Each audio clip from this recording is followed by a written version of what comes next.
ॐ अज्ञानतिमिरान्धस्य ज्ञानाञ्जनशलाकया चक्षुरुन्मिलितं येन तस्मै श्रीगुरुवे नमः।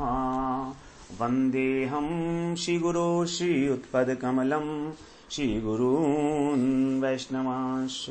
श्रीरूपं साग्रजातं सहगण रघुनाथान्वितं तं सजीवम् साद्वैतं सावधूतं परिजनसहितं कृष्ण चैतन्यदेवं श्रीराधा कृष्णपादान् सहगण ललिता श्रीविशाखान्वितांश्च तमादिदेवं करुणानिधानं तमालवर्णं सुहितावतारम् अपार संसार समुद्र सेतुं भजामहे भागवत स्वरूपम्। हे देव हे दैत हे भुवनैक बंधो हे कृष्ण हे चपल हे करुणैक सिंधो हे नाथ हे रमण हे नयनाभिराम हा हा कदानुभवितासि पदं दृशोर्मे। श्री कृष्ण चैतन्य प्रभो नित्यानंद श्री अद्वैत गदाधर शिवसदी गौरभक्त वृंद।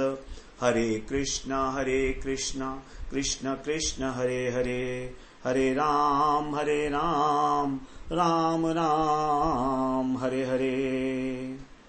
हरे कृष्णा। सर्वप्रथम मैं अपने गुरुपाद पद ओम विष्णुपाद अष्टोत्तर शत श्री श्रीमद् भक्ति वेदांत माधव गोस्वामी महाराज के चरण कमलों में अनंत कोटि दंडवत प्रणाम ज्ञापन करता हूँ। हम लोग श्रीमद् भागवत पुराण में 8वां स्कंध अर्थात मनवंतर लीला का श्रवण कर रहे हैं। समुद्र मंथन लीला का हम लोगों ने श्रवण किया।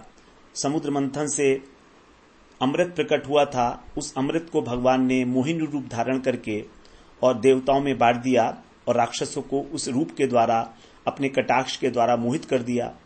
इस प्रकार जब शिवजी ने ये बात सुनी तो उनके मन में बड़ा कौतूहल हुआ, बड़ी इच्छा हुई कि मैंने और सब भगवान के रूप तो देखे हैं, अवतार जितने भी हुए हैं, लेकिन मोहिनी रूप के दर्शन नहीं किए। तो वो पार्वती जी को और अपने जो उनके गण थे भूत प्रेत इत्यादि उनको सबको लिया और भगवान के पास आए। भगवान ने उनका बड़ा स्वागत किया। उस स्वागत का जो है बड़ा सम्मान, फिर शिवजी ने भी उनका स्वागत किया, उनको सम्मान दिया भगवान को। और वहां पर बैठकर फिर शिवजी ने उनसे कहा कि मैं जो है, बड़ी सुंदर स्तुति की शिवजी ने पहले भगवान की कि आप ही जगत के कारण हैं, आप निरपेक्ष हैं, आपसे ही सारा जगत उत्पन्न हुआ है, आप ही इसके मूल कारण हैं और उपादान कारण निमित्त कारण सब आप ही हैं। तो फिर भी लोग आपको समझ नहीं पाते। कोई लोग आपको ब्रह्म समझते हैं, कोई आपको धर्म समझते हैं, कोई आपको परमात्मा समझते हैं, लेकिन जो भक्त हैं वे आपको भगवान के रूप में ग्रहण करके आपका चरणाश्रय करते हैं।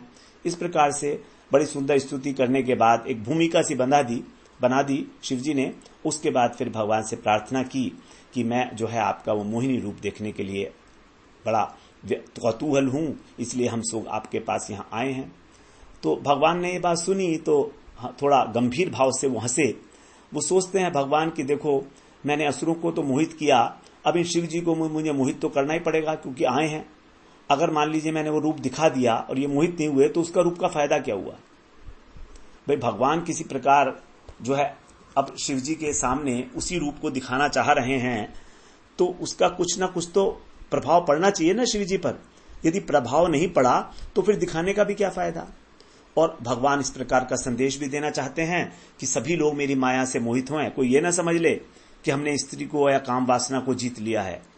कोई नहीं जीत पाया उसको आज तक। नारद जी को अभिमान हुआ था, उनका अभिमान भी तोड़ दिया। ब्रह्मा जी तो अपनी पुत्री के ऊपर ही आकर्षित हो गए थे। इस प्रकार जो शिव जी थे वो ही बचे हुए थे, उनको भी यहां पर भगवान ने अपने लपेटे में, अपने मुंह में फंसा लिया। भगवान ने कहा ठीक है, तुम जो देखना चाहते हो मैं तुम्हें दिखाऊंगा, देखो। तभी वहां पर भगवान अंतर्धान हो गए देखते ही देखते, और एक सुंदर स्त्री के रूप में आ गए। मोहिनी जो गेंद को उछाल उछाल कर खेल रही थी और इधर उधर पकड़ रही थी, तो उसके कपड़े अस्त व्यस्त हो गए, जूड़ा उसका खुल गया। इस प्रकार से वायु के द्वारा उसके वस्त्र उड़ने लगे और वो इधर उधर भागने लगी। तो जब इस प्रकार शिव जी ने देखा तो वो अत्यंत लज्जा से जो है छिप गई वृक्षों के पीछे जाकर, थोड़ा विवस्त्र सी हो गई थी। जब शिव जी देखे तो शिव जी भी मोहित हो गए, उसके प्रति अत्यंत आसक्त हो गए और उसने सोचा शिव जी ने कि ये भी मेरी ओर आकृष्ट हो रही है, इस प्रकार से। और शंकर जी का जो विवेक था वो सारी शक्ति उसने छीन ली और वो पार्वती जी के सामने ही लज्जा छोड़कर और उसके पीछे पीछे भागने लगे। जब उसने इस प्रकार से देखा तो वो भी भागने लगी, और लेकिन शिव जी ने दौड़कर उसको पीछे से पकड़ लिया, उसको आलिंगन कर लिया और फिर उसने जो है खिसक कर उनके आलिंगन से छूटने की चेष्टा की और इस छीना झपटी में उसके बाल भी सारे बिखर गए। वास्तव में वो तो भगवान की एक माया ही थी, तो वो कोई स्त्री तो थी नहीं। तो उसने अपने को शंकर जी के भुज पाश से आलिंगन से छुड़ा लिया और बड़े वेग के साथ भाग गई। और शंकर जी भी जो हैं वो मोहिनी वेशधारी वो भगवान विष्णु उनके पीछे पीछे दौड़ने लगे। तो इस प्रकार से और ऐसे दौड़ रहे थे जैसे मान लो कामदेव ने उनके ऊपर विजय प्राप्त कर ली हो, क्योंकि एक बार कामदेव को शंकर जी हरा चुके हैं। अब जो है ये शंकर शिव जी के हारने का समय था। इस प्रकार से अब 32वें श्लोक में कह रहे हैं, तस्यानुधावतो रेतश स्कंधामोघ रेतसः शुष्मिनो यूथपस्त्येव वासितामनुधावतः। वासिताम, वासिताम माने जो गर्भ धारण के योग्य होती है ऐसी हथनी, जो ऋतुमती है, इस प्रकार की जो हथनी है, उसके पीछे हुए अनुधावत, पीछे दौड़ते हुए, जैसे सुष्मिण जो मद से उन्मत्त हो जाता है ऐसा, यूथपति गजराज, इसके समान। तस्य माने उसके, उसके किसके, मोहिनी के। अनुधावत पीछे दौड़ते दौड़ते जो शंकर जी का अमोघ वीर्य है वो रेतः चस्कंदः, वो वीर स्खलित हो गया। तो भगवान शंकर का वीर अमोघ है, वीर में भगवान की माया भी तो इतनी प्रबल है कि वो भगवान की माया से स्खलित हो गया। ये सब भगवान की लीलाएं हैं, भगवान ऐसा चाहते थे, ऐसा तभी हो रहा है, वरना नहीं हो सकता था। 33वें श्लोक में बोलते हैं, यत्र यत्रापतन्मय्याम रेतस्तस्य महात्मनः तानि रूप्यस्य हेम्नश्च क्षेत्राणि आसन महीपते। हे महीपते अर्थात हे राजन परीक्षित, तस्य महात्मा ने, उन महापुरुष का, कौन महापुरुष, शंकर जी, तो उन महापुरुष का मय्याम माने मही, पृथ्वी, मही माने पृथ्वी, पृथ्वी पर यत्र यत्र जहां जहां रेता अपतन, वो जो वीर्य है जहां जहां गिरा वहां पर, तानी माने वहां वहां पर, रूपस्य माने चांदी और हेमने माने स्वर्ण की, क्षेत्राणी आसन, वहां क्षेत्र बन गए, अर्थात सोने और चांदी की वहां वहां पर खाने बन गई, जहां जहां पर शिवजी का अमोघ वीर्य गिरा। आगे कह रहे हैं, सरित सरसु शैलसु वनेषु पवनेषु च यत्र क्वचासन ऋषयस् तत्र सन्निहितो हरः। सरिता, सरित माने सरिता नदी, सर माने सरोवर और शैल माने पर्वत। तो नदियों पर, सरोवरों पर, उपवन में, वन में, और जहां जहां यत्र क्व च आसन ऋषय, जहां जहां पर जो ऋषि लोग रहते थे, तत्र हरय सन्निहित, वहां वहां पर शंकर जी गए। उस मोहिनी के पीछे पीछे शंकर जी वहां वहां पर जा रहे हैं जहां जहां पर वो मोहिनी जा रही है। इस प्रकार भगवान ने उनको सब जगह की यात्रा करा दी। तो कह रहे हैं कि विश्वनाथ चक्रवर्ती ठाकुर कहते हैं यहां पर कि जो मोहिनी मूर्ति है वो शिव जी को बहुत सारे स्थानों पर लेकर गई, विशेष रूप से जहां पर ऋषि मुनि रहते थे, जिससे उन्हें भी शिक्षा दी जा सके कि देखो शिव जी जो हैं वो एक सुंदरी के पीछे भाग रहे हैं, और यद्यपि वो सभी ऋषि हैं, साधु पुरुष हैं, लेकिन फिर भी उन्हें इस प्रकार से अपने को कामदेव के ऊपर विजय प्राप्त करने वाला नहीं समझना चाहिए, बल्कि स्त्रियों से, सुंदर स्त्रियों से विशेष रूप से अत्यधिक सतर्क रहना चाहिए। क्योंकि सुंदरी स्त्री की उपस्थिति में कोई भी व्यक्ति अपने को मुक्त नहीं समझ सकता काम से। कहीं ना कहीं काम वासना उसके हृदय के अंदर प्रवेश करेगी ही करेगी। भगवान ने जो है स्त्री का रूप अथवा स्त्री के लिए पुरुष का रूप इस प्रकार का ही बनाया है। शास्त्रों में तो बड़ा स्पष्ट आदेश है, भागवत में ही कहा गया है, 9वें स्कंद में हम लोग श्रवण करेंगे 19वें अध्याय का 17वां श्लोक। मात्रा स्वस्रा दुहित्रा वा न विविक्तासनो भवेत, बलवान इंद्रिय ग्रामो विद्वान समपि कर्षति। विविक्तासनो बसेत, यहां पर कह रहे हैं मनुष्य को स्त्री के साथ एकांत में नहीं रहना चाहिए। न विविक्तासनो, विविक्त आसन एकांत में कभी नहीं रहना चाहिए, चाहे भले ही वो उसकी माता क्यों ना हो। श्वश्रा माने बहन और दुहित्रा माने पुत्री ही क्यों ना हो, क्योंकि इंद्रियां इतनी बलवान हैं। इंद्रिया ग्रामो, इंद्रियों का जो समूह है हमारा, ये सब इंद्रियां इतनी बलवान हैं कि विद्वान सम अपि कर्षति, कि चाहे कितना ही बड़ा विद्वान क्यों न हो, स्त्री की उपस्थिति में वो विचलित हो सकता है। चाहे कितना ही क्यों ना उन्नत हो, कितना ही संयम कर रखा हो उसने, वो भी विचलित हो सकता है। इसलिए अत्यंत सतर्कता की आवश्यकता है। अब आगे 35वें श्लोक में कह रहे हैं, स्कन्ने रेतसी स्वपश्यत आत्मानं देव मायया जडीकृतं नृपश्रेष्ठ सन्निवर्तत कश्मलात्। हे नृपश्रेष्ठ अर्थात हे परीक्षित, स्कन्ने रेतसी, जब उनका वीर्य जो है वो पतन हो गया उसका, तो माने उन्होंने आत्मानम अपने को देव माया भगवान की माया के द्वारा जड़ीकृतम मोहित हुआ वा अपश्यत माने देखा, तब वो समझे, तब उन्हें स्मृति लौटी कि अरे देखो तो भगवान की माया ने मुझे किस प्रकार से छका दिया, मुझे मोहित कर दिया। कश्मलात, और इस मलिनता से अर्थात स्त्री के प्रति आसक्ति से जो उनके हृदय के अंदर आ गई थी, वो सन्निवर्तत निवृत्त हो गए सम्यक रूप से। तो ये जो दुखद प्रसंग चल रहा था कि वो एक स्त्री के पीछे आसक्त होकर भाग रहे थे, उससे वो निवृत्त हो गए। तो इस प्रकार से तो स्त्री को देखकर काम वासनाएं जो हैं अत्यंत उद्वेलित हो जाती हैं, बढ़ जाती हैं। लेकिन जब मैथुन में वीर्य स्खलित हो जाता है तो काम वासना शमित हो जाती है। यही सिद्धांत जो है शिव जी के ऊपर भी लागू हुआ और वो उस मोहिनी मूर्ति के प्रति आकृष्ट हुए। लेकिन वीर्य स्खलन के पश्चात उन्हें होश आया, अनुभव हुआ कि देखो उस जंगल के अंदर वो उस स्त्री को देखकर कैसे उसके पीछे भाग रहे हैं। तो इस प्रकार से संसार का अर्थ ही यही कहा जाता है, मैथुन सुख।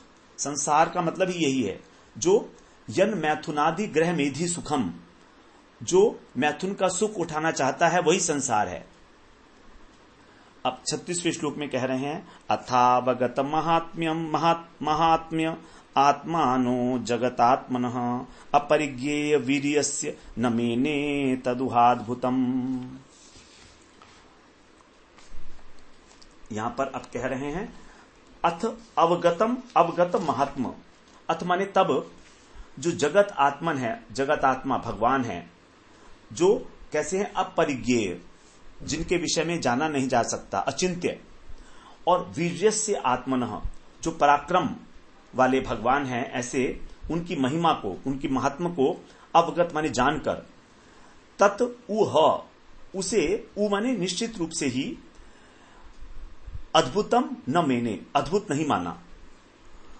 तो आत्मस्वरूप जो भगवान है, उनकी जो महिमा है, उन्होंने जब इसको जाना कि मैं भगवान की महिमा से किस प्रकार अभिभूत हो गया हूं, तो उनको कोई आश्चर्य नहीं हुआ, क्योंकि ये तो बड़ा अद्भुत, बड़ा नॉर्मल सी बात है कि भगवान जब माया करना चाहें तो किसको मोहित नहीं कर सकते, इसमें क्या आश्चर्य होगा। उन्हें समझ में आ गया कि विष्णु ने ही जो है अपनी माया के द्वारा ये माया का जाल फैलाया था मुझे मोहित करने के लिए, इसलिए उनको आश्चर्य नहीं हुआ, क्योंकि वो भगवान की शक्ति से अवगत हैं, विष्णु की शक्ति से शिव जी अच्छी प्रकार से अवगत हैं। तो वे मोह में पड़े, लेकिन उसको कोई आश्चर्य नहीं हुआ, बल्कि उनको अपने जो स्वामी हैं विष्णु, उनकी शक्ति के ऊपर गर्व हुआ कि देखो मेरे स्वामी, मेरे जो मालिक हैं विष्णु, उनकी शक्ति इतनी अचिंत्य है कि मुझे जैसा एक व्यक्ति भी जो है उनकी माया के मोह में पड़ गया। 37 श्लोक में तम अक्लिवम अव्रीडमालक्ष्य मधुसूदनः उवाच परम प्रीतो बिभ्रत्स्वाम पौरुषीम तनुम। तम माने उन महादेव जी को अविक्लवम विषाद रहित और अव्रीडम लज्जा रहित देखकर, आलक्ष्य माने देखकर, तो शिव जी को ना तो कोई विषाद हुआ और ना इस बात पे कोई लज्जा आई कि उनका वीर स्खलित हो गया।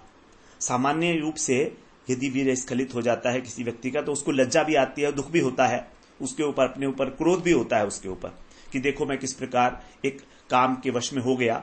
लेकिन शिव जी के साथ ऐसा बिल्कुल नहीं हुआ। बड़े आश्चर्य की बात है जो कह रहे हैं। तो ये बात जो है बड़ी इंपॉर्टेंट है समझने के लिए कि उनको लज्जा क्यों नहीं आई। इतने लोगों ने उनको देखा, ऋषियों मुनियों ने, पार्वती जी ने, सबने देखा, तो भी लज्जा नहीं आई उनको, शिव जी को। तो विषाद रहित और लज्जा रहित देखकर स्वाम पौरुषीम तनुम, अपना पुरुष रूप विभ्रत माने धारण करके परम प्रीत और अत्यंत प्रसन्न होकर भगवान मधुसूदन बोले। तो भगवान अब प्रसन्नता पूर्वक उनसे कुछ कहना चाह रहे हैं। बड़ी सार गर्भित बातें हैं जो भगवान उनसे कहेंगे और यही वास्तव में शिव जी के स्वरूप को निश्चित करती है। हमारे आगे शिव जी का वास्तविक स्वरूप है उसको दिखाती है। श्री भगवान उवाच दृष्ट्या त्वं विबुध श्रेष्ठ स्वाम निष्ठामात्मना स्थितः यन्मे स्त्रीरूपया स्वैरम मोहितोऽप्यंग मायया। हे अंग, भगवान कह रहे हैं कि आप मेरे अत्यंत प्रिय हो और आप विबुध श्रेष्ठ हो। दो संबोधन भगवान ने यहां पर दिए हैं उनको कि आप जो हैं समस्त देवताओं में श्रेष्ठ हो और आप मेरे ही अंग हो, मेरे अत्यंत प्रिय हो। तो आप दिष्टया, ये एक बड़े सौभाग्य की बात है, सौभाग्य की बात ही कहेंगे इसको, दिष्टया, कि यत में स्त्री रूपया, जो मेरी स्त्री रूपिणी माया थी उसके द्वारा मोहित अपि, मोहित होने पर भी,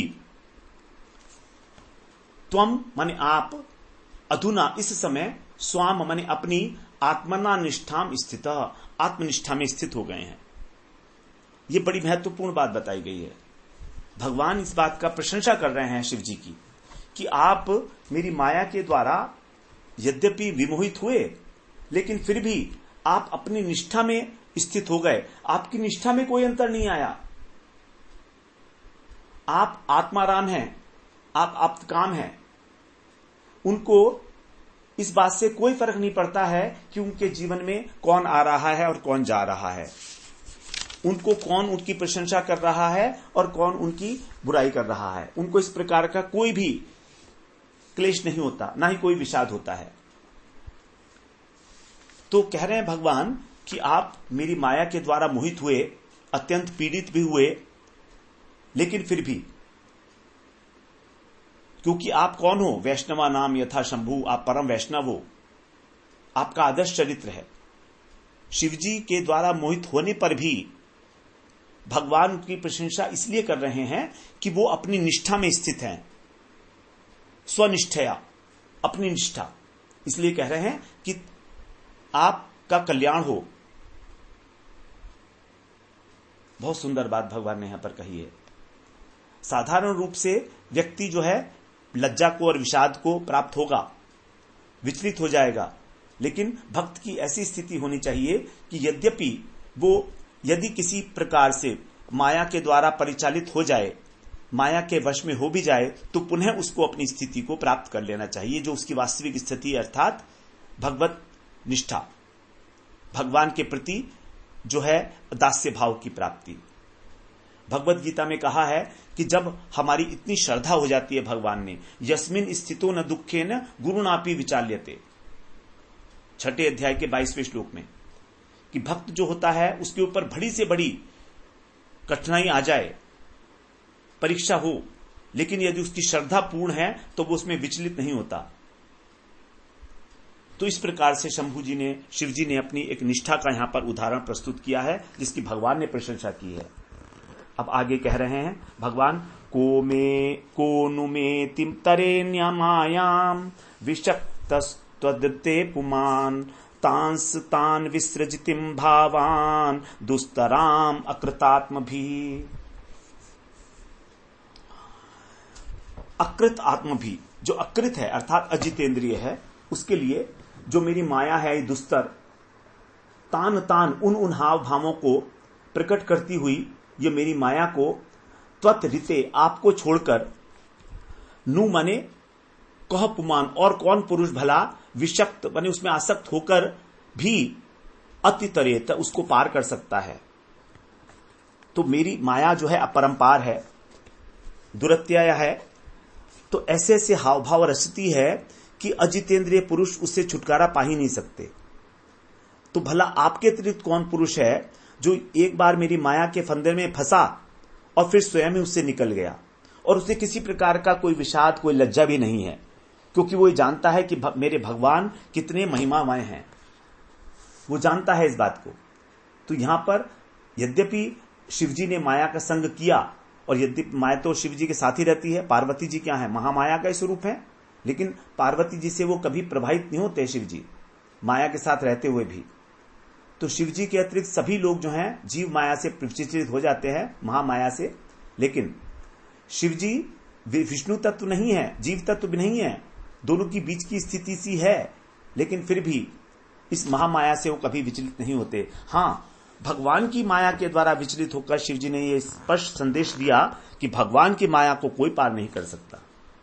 सेयम गुणमयी मायाम न त्वाम अभिभविष्यति मया समेता कालेन काल रूपेण भागशः। यहां पर भगवान अब कह रहे हैं कि से अयम गुणमयी माया, जो कालमयी, कैसी है मेरी माया, से अयम गुणमयी माया, हाँ, काल रूपेण, जो काल स्वरूप मेरे द्वारा ये काल के एक अंश से संयुक्त हुई थी, जो गुणमयी मेरी माया है, ये बड़े बड़ों को मोहित कर लेती है, बड़े बड़े लोगों को भी, लेकिन अब ये आपको कभी मोहित नहीं करेगी।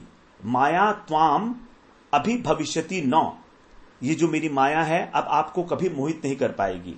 यद्यपि ये जो माया है मेरी गुणमयी, ये सबको मोहित कर लेती है, जो गुणमयी माया है वो न त्वाम अभिभविष्यति मया समेता कालेन, समेता माने संयुक्त हुई, काल के एक अंश से संयुक्त हुई जो मेरी माया अब आपको मोहित नहीं करेगी।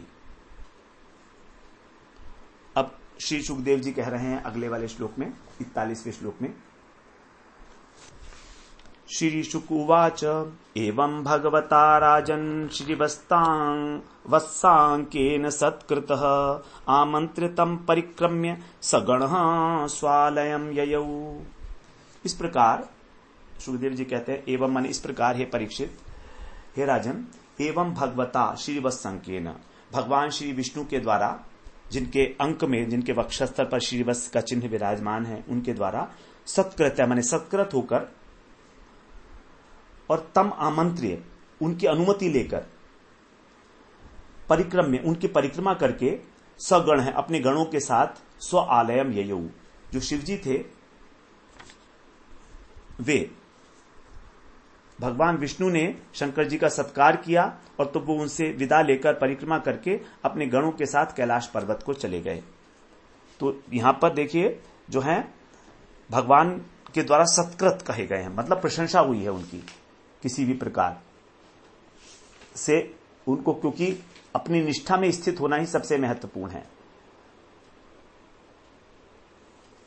तो यहां पर कहते हैं कि भगवान विष्णु ने, विश्वनाथ चक्रवर्ती ठाकुर कहते हैं कि जब शिवजी जो है भगवान को प्रणाम कर रहे थे तो भगवान विष्णु ने उन्हें गले लगाया, इसलिए यहां पर कहा श्रीवत्सांकेन, अर्थात श्रीवत्स चिन्ह जो भगवान विष्णु के वक्षस्थल को शोभित करता है, जब उन्होंने परिक्रमा की और उनका आलिंगन किया तो श्रीवत्स का चिन्ह शिवजी के वक्षस्थल को भी छू गया, ऐसा विश्वनाथ चक्रवर्ती ठाकुर ने कहा है। 42वें श्लोक में बोलते हैं, आत्मांश भूताम ताम मायाम भवानी भगवान भवः संशताम ऋषि मुख्यानाम प्रीत्या चष्टाथ भारत।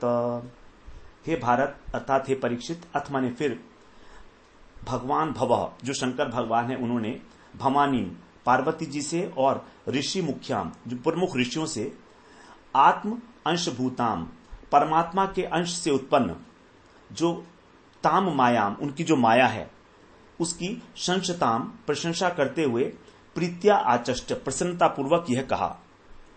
तो भगवान अब जो मोहिनी माया है उसका वर्णन जो है सभा के अंदर, ऋषियों की सभा के अंदर शिवजी सबके सामने कर रहे हैं। वहां पर पार्वती जी भी बैठी हैं और ऋषि भी बैठे हैं। कह रहे हैं अब पार्वती, वर्णन कैसे कर रहे हैं शिवजी। अपि व्यपश्यस्त्वमज्यस्मायां परस्य पुंसः परदेवताया अहं कलानां ऋषभो विमुह्ये यया वशून्ये किमुता स्वतंत्राः। परस्य पुंसः, जो परम पुरुष हैं वो, और पर देवताया, वो परम देवता, और कैसे हैं वो अजन्मा, उनकी माया, त्वम माने तुमने, पार्वती जी को संबोधन करके कह रहे हैं, तुमने अपि व्यपश्यसी, क्या अच्छी प्रकार तुमने देखा उसको, भगवान की माया को, कैसी है। कला नाम, जो भगवान की कलाओं में ऋषभ सर्वश्रेष्ठ है, और अहम, मैं भी, यया वश, जिसके वश में होकर, विमुह्ये, मोहित हो गया। उत माने फिर, जो अस्वतंत्र पराधीन जीव हैं, किम, उनकी क्या चर्चा की जाए। तो देखो, मैं तो परम स्वतंत्र हूं, फिर भी मैं उस माया से विवश होकर मोहित हो गया, तो दूसरे जीव जो परतंत्र ही हैं वे मोहित हो जाएं तो इसमें क्या कहना। ये बहुत बड़ी बात नहीं है, ये कोई आश्चर्य की बात नहीं है, ये तो मेरे भगवान की माया है अपनी। तो भगवान की महिमा का गुणगान कर रहे हैं, भगवान की माया ही मेरे ऐसी है। ये शिवजी को भगवान की माया के ऊपर गर्व है, इस प्रकार से बड़े गर्व के साथ ये पार्वती जी से कह रहे हैं। देखिए, भगवान की माया से हार गए, पराजित हो गए शिवजी, और तो भी कितने प्रसन्न हैं कि मेरे को भगवान की माया ने पराजित कर दिया। ये होता है जो दास है, उसका ये गुण होता है कि अपने स्वामी की महिमा का गान करते वो अघाता नहीं, चाहे उसका अपना कितना ही नुकसान हो, अपमान हो, तो भी उसको शिवजी ने अपनी लज्जा का विषय ना बनाकर बल्कि भगवान की महिमा का वर्धन करने वाला विषय बना लिया। ये होती है विशेषता भक्तों की। यम मां पृच्छस्त्वम्पेत्य योगात् समा सहस्रांत उपारतं वै स एष साक्षात् पुरुषः पुराणो न यत्र कालो विशते न वेदः। समा सहस्त्र, 1000 वर्ष के पश्चात, योगात माने योग के साधन से, उपरत होकर, माम उपेत्य, मेरे पास आकर, त्वम माने तुमने, यम अपृच्छसी, जिनके विषय में पूछा था। जब मैंने 1000 वर्ष की साधना की थी, समाधि ली थी, तो तुम मेरे पास आई थी और तुमने मुझसे ये बात पूछी थी, क्या, कि मैं किसका ध्यान करता हूं। जब मैं समाधि से उठा था तब तुमने पूछा था कि मैं किसकी उपासना करता हूं, क्योंकि तुम तो ऐसा समझती हो ना कि मैं जो है परम स्वतंत्र हूं, इस जगत का ईश्वर हूं। तो अब कह रहे हैं शिव जी, वै स एष साक्षात पुराण पुरुषः, निश्चित रूप से यही हैं वे साक्षात पुराण पुरुष जिनकी मैं उपासना करता था, जिनका यत्र न कालः विशते न वेदः, जहां पर न तो काल का प्रवेश है और न वेद का। तो काल इनको अपनी सीमा में नहीं बांध सकता मेरे भगवान को, और न ही वेद इनका वर्णन कर सकता है। अर्थात इनका जो स्वरूप है वो अनंत है और अनिर्वचनीय है। इनको समझा नहीं जा सकता ये भगवान कब क्या करना चाहते हैं, इनको केवल यही जानते हैं। बड़ी सुंदर बात बताई है उन्होंने कि वेद भी भगवान को नहीं जान पाते, केवल संकेत मात्र करते हैं कि वो सर्वव्यापी हैं, सर्वज्ञ हैं, सर्वात्मा हैं, अनेक अनेक प्रकार के विशेषण उन्हें देते हैं, लेकिन ना तो काल का प्रवेश है वहां और ना ही वेदों का प्रवेश है। अब आगे सुखदेव जी कह रहे हैं, श्री शुक उवाच इति ते अभीतस्तात विक्रमः शांग धन्वनः सिंधो निर्मथने येन धृतः पृष्ठे महाचलः। अब सुखदेव जी कहते हैं, हे तात, हे प्रिय परीक्षित, यहां पर देखिए तात शब्द, जब सुखदेव जी भी भाव विभोर हैं तो परीक्षित जी के ऊपर उनका प्रेम उमड़ रहा है। अत्यंत प्रिय व्यक्ति को ही तात कहकर संबोधन किया जाता है। तो कह रहे हैं, हे तात, हे प्रिय परीक्षित, इति ते, इस प्रकार तुमसे मैंने शांग धनवन, जो सारंग धनवा है, भगवान के जो धनुष है उसका नाम है सारंग, तो उस धनुष वाले जो धनुष उनका है उनके विक्रम का, पराक्रम का मैंने अभिहित मैंने वर्णन किया। ये ऐश्वर्य लीला मैंने आपको सुनाई उन भगवान की जो सारंग धनुष को धारण करते हैं। सिंधो निर्मथने, समुद्र मंथन के लिए जिन्होंने येन पृष्ठे, अपनी पीठ पर, महाअचलह, उस मंदराचल पर्वत को धृत्यमा ने धारण किया।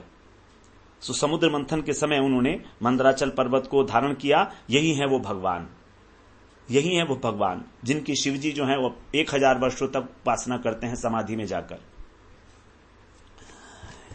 एतन्मुहुः कीर्तयतोऽनुशृण्वतो नरेष्यते जातु समुद्यमः क्वचित् यदुत्तमश्लोक गुणानुवर्णनम् समस्त संसार परिश्रमापहम्। बड़े सुंदर श्लोक हैं ये। कह रहे हैं एतत् मुहुः, ये अब फलश्रुति है कि इसका अर्थात इस समुद्र मंथन लीला का बार बार कीर्तयत माने वर्णन करने से, अनुशृण्वतः अनुगत्य में इसका श्रवण करने से, बार बार श्रवण करने से, सम उद्यमः, जो भी उद्योग किया जाता है, जो भी प्रयत्न किया जाता है वो क्वचित दृश्यते न, कभी निष्फल नहीं होता। क्योंकि यत माने क्योंकि उत्तम श्लोक, जो पवित्र, जिनकी उत्तम श्लोकों के द्वारा वो गाई जाती है, कीर्ति गाई जाती है, ऐसे श्रेष्ठ कीर्ति, पवित्र कीर्ति भगवान के गुणों का अनुवर्णनम, बार बार वर्णन करना, संसार समस्त परिश्रम अपहम, संसार के संपूर्ण परिश्रमों को दूर करने वाला है। तो भगवान की लीलाओं का गान करके हम संसार के समस्त क्लेश और परिश्रम को मिटा सकते हैं बड़ी आसानी के साथ। ये सबसे बड़ी औषधि है, भव औषधि, बिना किसी प्रयास के, केवल वर्णन और श्रवण करने मात्र से। क्योंकि हमारा हृदय भगवान की लीलाओं में डूबने लगता है, और जब हमारा हृदय द्रवित हो जाता है, डूबने लगता है, तब उसके अंदर एक आनंद का संचार होता है। तो फिर वहां पर संसार का जो है श्रम, संसार के जो दुख हैं वो कहां स्थान पाएंगे। तो जो भगवान की लीलाओं का नित्य अनुसंधान करते हैं, उनका अन्वेषण करते हैं, मनन चिंतन करते हैं, उनके हृदय में संसार का दुख जो है वो ठीक है थोड़ी देर के लिए कभी कभी आ गया, कोई क्षणिक रूप से, लेकिन ज्यादा ठहरता नहीं। फिर भगवान की लीलाओं का गान, भगवान के नाम का कीर्तन, बस उसी में खोए रहते हैं भक्त लोग। उनको कोई संसार की दुविधाएं स्पर्श नहीं करती हैं। कितनी बड़ी फलश्रुति है ये भगवान की लीलाओं की, लेकिन फिर भी हमारा इसके अंदर अनुराग नहीं होता, हमारी इसमें आसक्ति पैदा नहीं होती। ये केवल हमारा दुर्भाग्य है और कुछ नहीं है। हमारे जो अनंत अनंत अपराध और अनर्थ बने हुए हैं, हमारे हृदय को जो बिल्कुल पाप से भरे हुए हैं, वही हमको भगवान की लीलाओं को सुनने और कहने से रोकते हैं, जबकि उनका इलाज भी वही है। हमारे जो अनर्थ हैं और पाप हैं वो इन्हीं से नष्ट भी होंगे। असद विषयमंघ्रिम भवगम्य प्रपन्ना नम्रतमरवार्य नाशयत सिंधु मध्यम कपट युवती वेशो मोहयन्य सुरारींस तमह प्रसृतानाम कामपूरम नतोस्मि। अब सुखदेव जी जो है अपना प्रणाम अर्पित कर रहे हैं भगवान के प्रति। कपट युवती वेश, भगवान ने जो कपट युवती का वेश धारण किया, मोहिनी रूप धारण किया, और उससे यह माने उससे सुर अरिन मोहयन, जो देवताओं के शत्रु हैं अर्थात असुरों को मोहित करके, सिंधु मध्यम, समुद्र मंथन से उत्पन्न, अमृतम, अमृत को, प्रपन्नान अमरवार्यान, जो प्रपन्न उनके शरणागत भक्त थे, देवता, उनको आश्रयत माने पिलाया। भगवान ने देखिए अपने भक्तों के लिए क्या क्या किया, मोहिनी रूप धारण करना भगवान को, भक्त देवताओं के लिए, तो उनको श्रेष्ठ पिलाया। और असत विषय, जो असत पुरुष हैं उनके लिए अप्राट्य उपसृता नाम,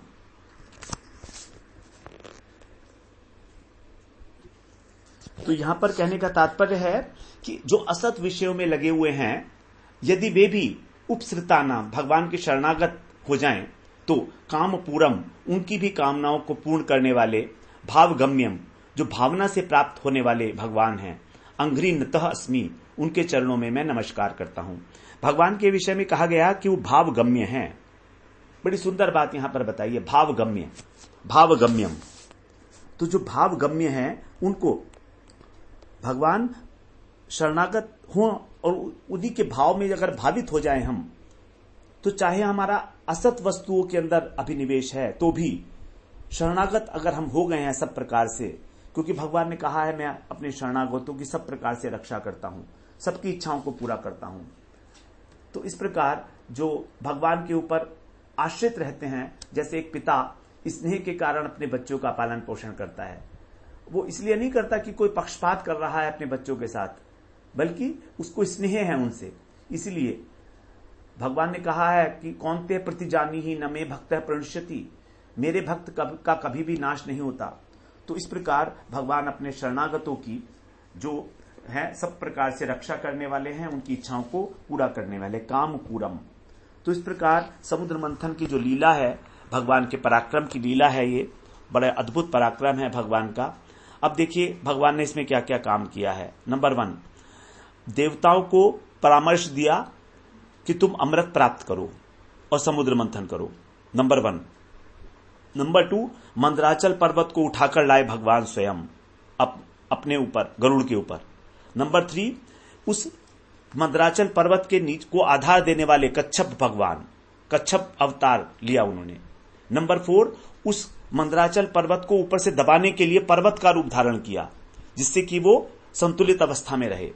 नंबर 5, वासुकी के शरीर में जिसकी रस्सी बनाई गई थी वो भगवान ने प्रवेश किया तमोगुण के रूप में।